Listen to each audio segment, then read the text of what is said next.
Hey everybody, it's Jorik. Welcome back to Portugal and Beyond. I hope you're having a great day. Thank you so much for checking out the channel.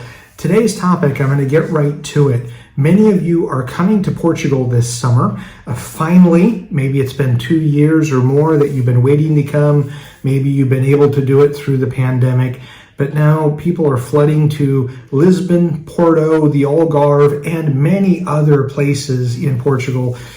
But I want to make sure that you realize what's going on. I know I've had some videos recently, I'll call them my Debbie Downer playlist of airport queues and issues at passport control with various airports around Europe.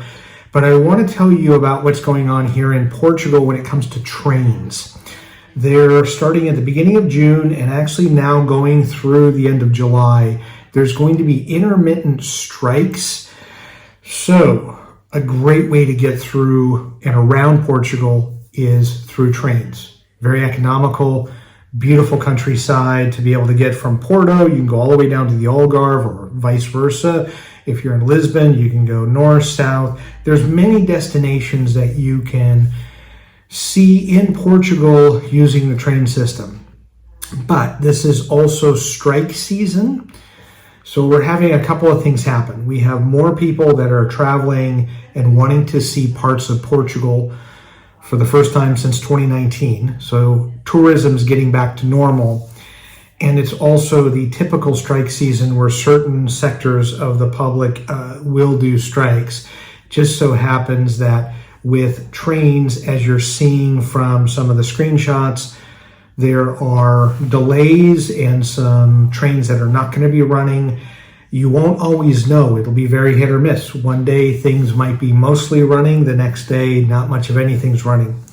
So I'm going to put a link in the description box. So you have to look in the description box for a couple of train lines, the ones that are the most popular, so that you'll have to check them. So if you're booking tickets or you want to use the trains to get from one town to another, whether within, let's say, Lisbon or from north or southern Portugal, want you to be able to make sure that it's as stress-free as possible, and hopefully the trains are running as close to a normal schedule as possible for you. I will say, as an alternative, a rental car is not, because it's extremely expensive here to rent a car in Portugal, but the bus lines.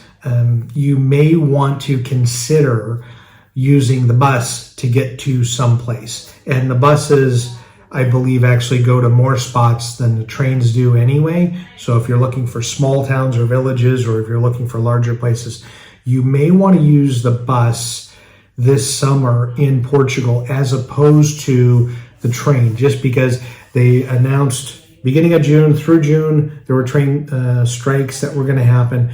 And then they've just announced through the end of July, there will be some as well. So want to make sure that you're prepared and trying to manage expectations so that when you come to Portugal, you can enjoy this beautiful country with as less stress as possible as the world's opening up again. So as always, thank you so much for watching. I greatly appreciate it. Enjoy your travels.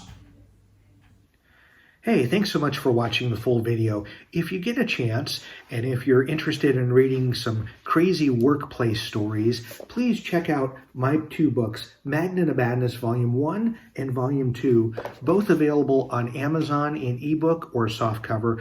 If you want to make fun of me, there's plenty of stories where you can do that. If you want to make yourself feel better about the job that you're in, it'll make you feel better too. But crazy stuff that happened over 30 years, you won't believe it until you read it. So thank you so much for watching. And if you get a chance, pick up a copy of one of these on Amazon. Thank you so much.